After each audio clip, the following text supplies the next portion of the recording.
We're here today to talk about a coalition that we formed back in November. It's called Building a Better Rochester. Building a Better Rochester really exists for one thing, and that's to help Rochester get a better share of revenues from the state. We've got a wide group, and there's one thing that this relatively diverse group of people, and a lot of times people think labor and management don't agree a lot. Well, we actually agree on a lot of things, and we really agree that Rochester needs to achieve its fair share of funding to grow. Back in the day, Rochester needed no help.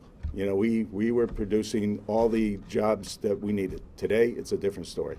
With the decline of Kodak and Xerox and Bausch they're skeletons of what they used to be.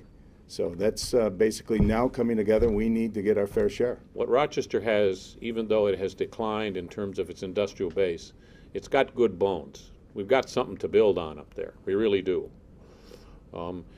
But we are in a different situation than we have been historically, and that different situation needs to get recognized down here. We need some of those investments to continue to be competitive and not only keep Rochester and the Finger Lakes region strong, but we've always used our money very well and effectively to make all of New York and the economy stronger. We've had those opportunities. But most importantly,